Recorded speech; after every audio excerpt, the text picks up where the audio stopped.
to this week's Money Metals podcast, helping gold and silver investors during these turbulent times. Now, this week's market wrap with commentary and analysis from Money Metals Exchange, the company named Best Overall Precious Metals Dealer by Investopedia.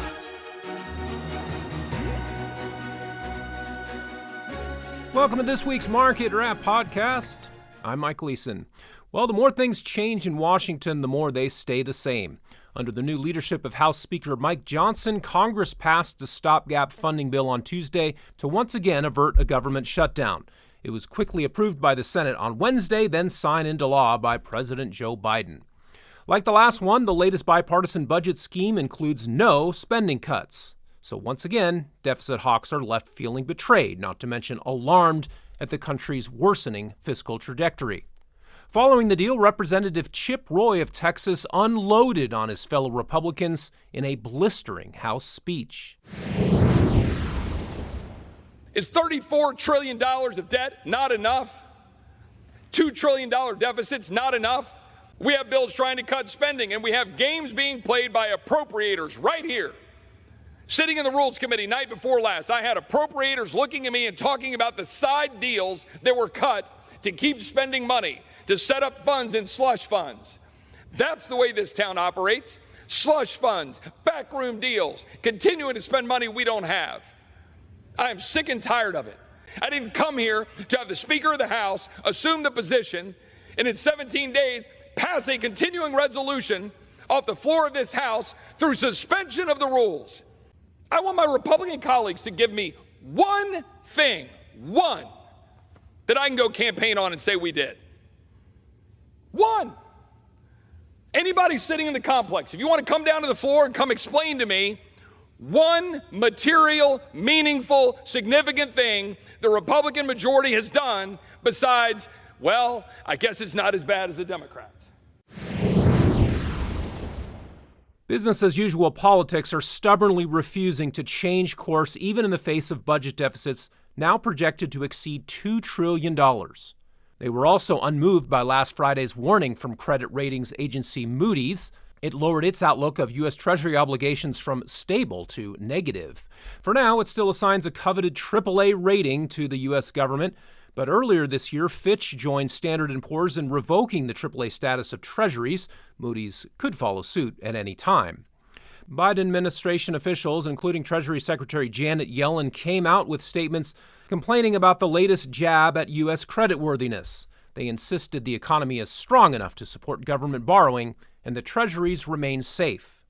But if the economy is so strong, then why are deficits getting so big?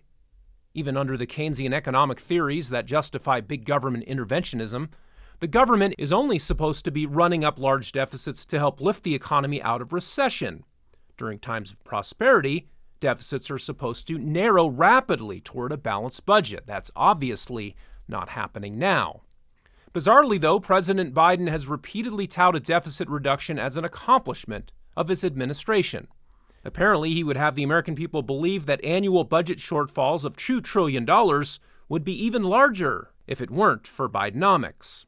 Meanwhile, Bloomberg reports that the annual cost of interest on the national debt has now soared to over $1 trillion. That's double from just 2 years ago. The political class is only beginning to reckon with the consequences of unsound fiscal and monetary policy. Even if voters don't punish politicians for running up the national debt to well over 100% of GDP, interest rate and currency markets ultimately will. The U.S. dollar index slipped this week, though largely as a consequence of the consumer price index coming in lower than expected. The CPI ticked down to an annual rate of 3.2%, still well above the Fed's 2% target, but the slight improvement might give policymakers all the justification they need to avoid raising the Fed funds rate again. Expectations for a more dovish Fed prompted currency traders to sell U.S. dollars in foreign exchange markets. That helped send precious metals markets rebounding sharply. As of this Friday recording, gold is putting in a weekly advance of 2.1% to bring spot prices to $1,991 an ounce.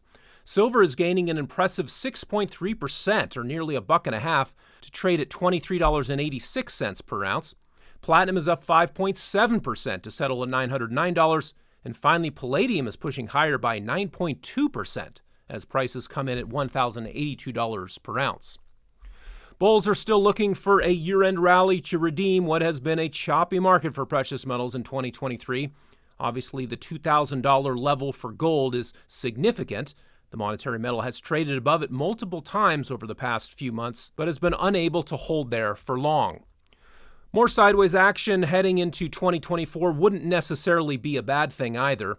If gold prices finish the year exactly where they are now, then investors would be able to book an annual gain of about 9%. More importantly, 2023 will go down in the record books as producing the highest year-end closing price for gold.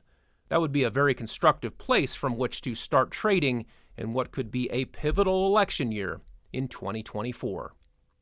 Well, that will do it for this week. Be sure to check back next week for our next weekly Market Wrap podcast. Until then, this has been Mike Gleason with Money Metals Exchange. Thanks for listening, and have a wonderful weekend, everybody. Thank you for joining us for this week's Money Metals podcast. Be sure to come back next week. And don't forget to subscribe to our podcast through iTunes. For answers to all of your questions, or to discreetly and securely buy or sell gold or silver coins, bars, and rounds, call 1-800-800-1865 or visit www.moneymetals.com. Our knowledgeable and no-pressure specialists are standing by to answer your call during business hours, Monday through Saturday. Or you can lock in your order online, 24 hours a day, 7 days a week. Again, visit us at www.moneymetals.com or call 1-800-800-1865.